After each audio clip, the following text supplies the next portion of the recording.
성부와 성자와 성령의 이름으로. 예수님께서 오늘 늘 하시던 대로 회당에서 여느 때와 마찬가지로 가르치고 계셨는데 마침 거기 18해 동안이나 18이 갖고 있는 숫자적인 의미는 열이라는 것은 완전수예요. 그 8은 새하늘 새 땅.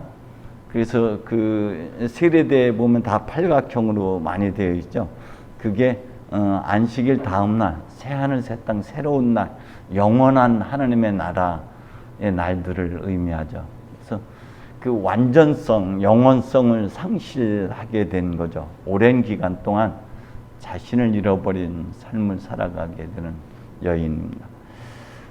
병마에 시달린다. 그 뒤에 구절에도 같이 연결되어 있는데 사탄의 지배를 받고 있었다는 것이죠. 사단은 속이는 영이에요. 누구한테 속습니까? 자신한테 속고 살아가요. 자신의 생각에 속아 살 때가 참 많습니다. 이 여인은 어떤 이 허리를 굽어졌다라는 것이 마음으로부터, 정신으로부터, 왜곡된 생각으로부터 그 병의 원인인 것을 알 수가 있습니다. 사단이 떠나가게 되면은, 그래서 우리의 생각이 제정신, 멀쩡하게 되어질 때, 비로소 우리는 어둠으로부터 지배받지 않고 빛의 삶을 살게 됩니다. 어쨌건 이 여인은 하늘을 보지 못하고 땅만 보는 삶 살아가게 됩니다. 하늘을 본다는 것은 우주적 관점을 얘기하죠. 먼 곳을 보고 원시한적인 삶을 살아가는 것이죠. 반대로 땅을 본다는 것은 근시한적인 것이죠. 좁은 시야를 얘기하는 겁니다. 시야의 독재, 자기 생각에 갇혀서 생각에 속아서 살아가는 모습입니다. 어떤 생각들에 속아서 허리를 펴지 못할까요?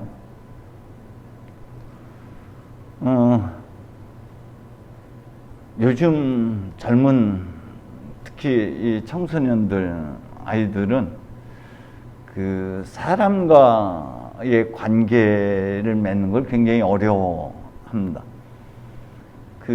굉장히 똑똑하긴 한데 관계성에서는 굉장히 떨어져요. 사회성이 떨어진 그런 아이들 같은 경우 보면은 모자를 깊이 눌러 쓴다거나 이렇게 앉아 있어도 그 시야를 제대로 맞추지 못하고 땅을 쳐다본다거나 고개를 푹 숙이는 경우가 굉장히 많아요. 이 여인 같은 경우도 자신을 직면하지 못하는 거예요. 자기 감정들과 만나지 못하는 것이죠. 자기 생각 안에 갇혀 있는 게 마치 동굴에 갇혀 있는 것처럼 자기 생각 안에 갇혀서 아마도 적어도 내 생각에 여기에 갇혀서 결국 전체적인 흐름을 보면은요, 사람들로부터 자기 자신으로부터 신뢰를 받지 못하는 것이죠. 자기 자신을 못 믿어주는 것이고, 작은 것 하나에도 사람들의 눈치를 보고 주눅이 들고 그 말 한마디에도 상처를 받게 되고 그들의 눈치를 보는 삶을 살게 됩니다. 그러니까 자기 자신과 마주하지 못한다는 것, 타인과 마주하지 못한다는 거예요. 하늘을 보지 못한다는 것은 결국 존재의 원형이신 하느님을 보지 못하는 건 나를 보지 못하는 것이죠. 그러니까 자기 열등감, 자기 정체성을 상실하고 열등감에 사로잡혀서 늘 주눅든 채 살아가는 그런 모습입니다. 저와 여러분도 이런 부분에서는 어떤 부분에 내가 상처를 입고 자기 열등감, 자기 생각 안에 갇혀서 방콕의 삶, 그죠? 우리가 요즘 젊은이들 방콕하는 친구들이 많은데 사실 우리는 방콕은 안 한다 하더라도 마음의 문을 닫고 사람들과 단절되고 스스로 소외된 삶을 살아가는 경우도 참 많습니다. 스스로가 자신한테 당당하지 못하죠. 천상천하 유아 독존을 외쳐야 되는데 우리는 그러하지 못한 채 뭔가 열등감에 그리고 자기 자신을 향해서 끊임없이 질책하고 질타하고 죄책감에 사로잡혀 살아가는 모습입니다. 무엇이 나로 하여금 정체성을 상실하게 했는지, 무엇이 나로 하여금 나 자신을 직면하지 못하게 하고 있는지, 내 감정이 지금 어떠한지, 왜 자신과 공감하고 살지 못하는지 등을 깊이 성찰해야만 됩니다. 주님께서는 고생하며 무거운 짐진 자들아 다 내게로 오라고 말씀하고 있죠. 삶의 무게가 어떤 것인지 모르지만 우리는 삶의 무게가 힘들 때마다 허리가 휘어질 지경이라는 표현을 합니다. 그래서 허리가 휘어진 거예요. 삶의 무게. 이것이 정말로 삶의 무게가 나를 짓누르고 있는지 아니면은 내 좁은 시야, 내가 바라보는 어떤 그 편협함이 나 자신을 그렇게 힘들게 하고 있는지는 스스로가 성찰해 볼 필요가 있어요. 그게 객관적으로 정말 힘든 거냐 아니면은 내 생각에 내 틀 안에서 바라보고 있기 때문에 그게 힘든 건가. 좀 이렇게 객관적으로 좀 원시한적으로 이렇게 바라보면은 그게 별거 아닐 수도 있는 건데 너무 좁은 시야 안에서 자기 자신 안에 갇혀가지고 이 허리를 펴지 못한 채 아마도 주님의 여러 가지 행동, 가까이 불러주는 모습이라든지 손을 얹어주는 모습들을 통해서 그리고 이 안식일 회당장의 그 질책의 모습들을 통해서 보면 이 여인은 아마 그런 작은 말 한마디에 깊이 상처를 받았던 경우라고 볼 수가 있습니다. 칭찬은 고래도 춤추게 한다고 그랬는데 끊임없이 삶의 여정에서 혹은 성장 과정에서 칭찬과 인정과 격려, 관심을 충분히 받지 못한 경우라고 볼 수가 있을 것 같아요. 오히려 우리가 어린아이들 교육할 때 교육의 목적이 분명히 있는데 그 목적보다는 자꾸 이 질책하고 판단하고 막 그 삿대질하고 그 칭찬과 격려보다는 자꾸 책임 추궁하고 탓하고 할 때 부정적인 언어를 사용할 때가 얼마나 많은지 몰라요.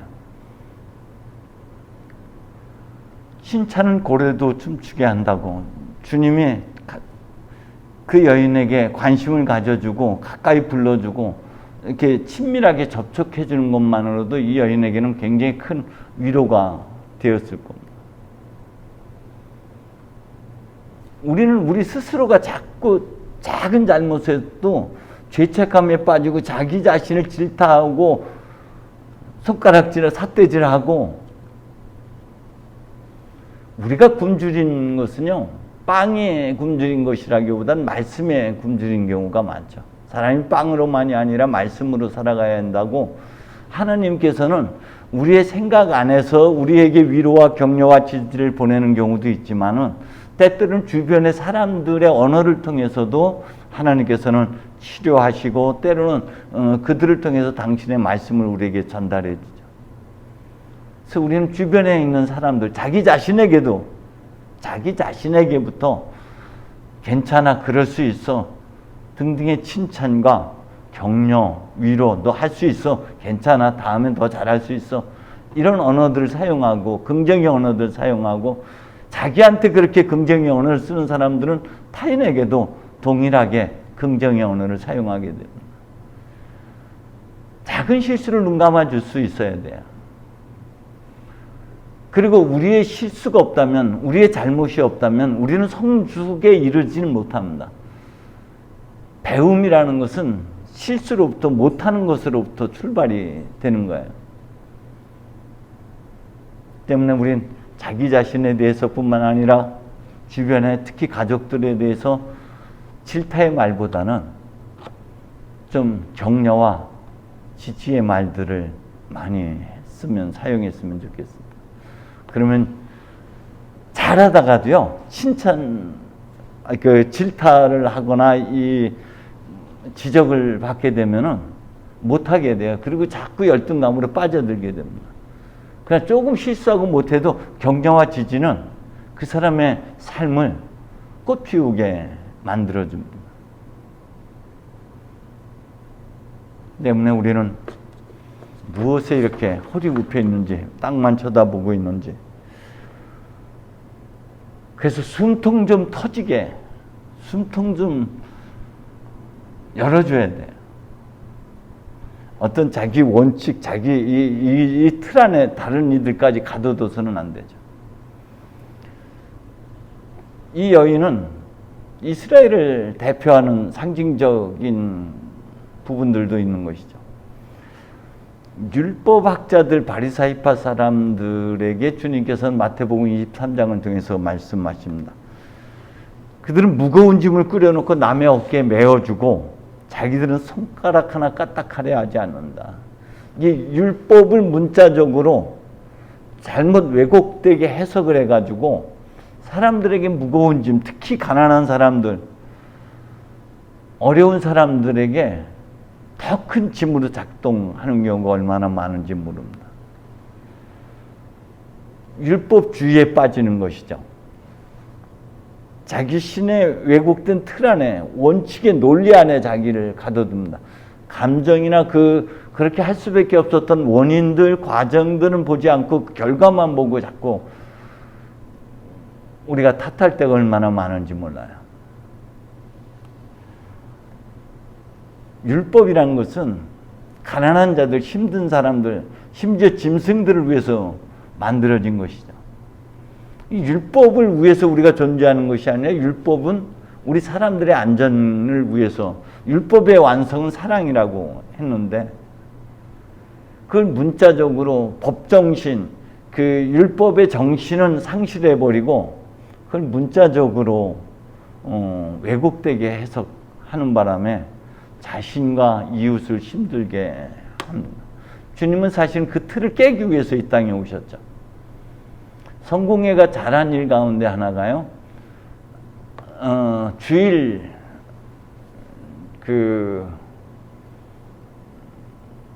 주일 성수를 깨버린 일이에요. 그러니까 그 주일만 거룩하다라고 생각하고 살아가는데 사실 영국에서 노동자들이나 보통의 서민들은 사실 주일날 하루 쉬는 날이거든요.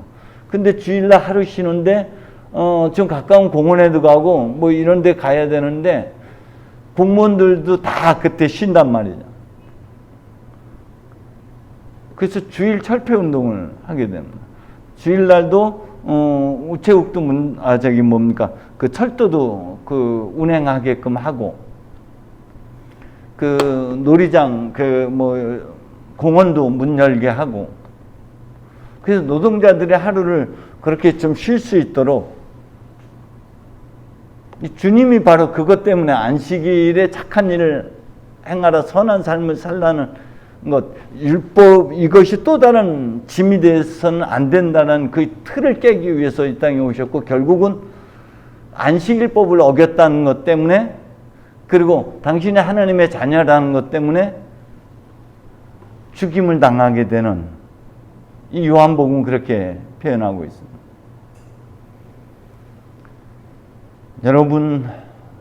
여러분도 여러분 자신에게 자신의 어떤 편견들, 자신이 갖고 있는 어떤 원칙주의들, 이런 율법 문자적인 것들 때문에 자신도 힘들게 할 뿐만 아니라 타인도 그 틀 안에서 벗어나는 것을 용납하지 못한 채 질책하고 나무라고 하지는 않는지 우리 스스로가 성찰해야만 합니다. 안식일은 사람을 위해서, 그리고 안식일의 주일은 사람의 아들, 여러분 자신이 안식일의 주인인 것이죠. 주인으로 산다는 것은, 왕으로 산다는 것은요, 선한 삶을 산다는 거예요. 말씀에 순종하는 삶을 산다. 의미가 있는 것이죠. 적어도 여러분이 어떤 과정이나 어떤 원인들을 보지 못하고 그 결과만 보고 때로는 그 자신이 갖고 있는 그 원칙주의 어떤 그 고정관념들, 자기 틀 안에 자신과 타인들을 숨막히게 하고 있지는 않은지 스스로 성찰하고 좀 더 넓은 마음으로 안식일의 주인이 되어서 문자를 넘어서서 살아가야 될 것 같아요. 그리고 따뜻한 위로, 공감해주고 직면하고 그리고 위로하고 격려하는 긍정의 언어들을 통해서 타인들, 자신과 타인에게 숨통을 좀 열어주고 그들이 다시 격려와 지지를 받고 생기와 활력을 되찾아서 새로운 삶으로 나아갈 수 있는 어떤 디딤돌의 역할을 우리가 해야 되지 않을까. 그래서 여러분 한 주간에는 나의 손은 어떤 때 지적하는 데 사용하는지, 품어 안는 데 사용되고 있는지, 나의 언어는 자신도 잘 몰라요. 무의식적으로 습관적으로 쓰는 언어들. 예전에 TV에 보면 우리 아이 달라졌어요에서 보면 비디오 이 촬영을 한 것, 자신이 저렇게 행동했고 저렇게 말했고 하는 것을 나중에 알고 그 깊이 그것으로부터 반성하는 모습을 보게 되는데요. 우리 자신이 어떤 언어를 쓰고 있는지, 습관적인 것들, 무의식적으로 사용하는 것들, 그래서 그 부정의 언어들을 내려놓고 긍정의 언어들로 바꿔내는 작업을 한 주간 또 하는 것이 오늘 본문을 통해서 우리가 도전받는 것이 아닌가 싶습니다. 성부와 성자와 성령의 이름으로.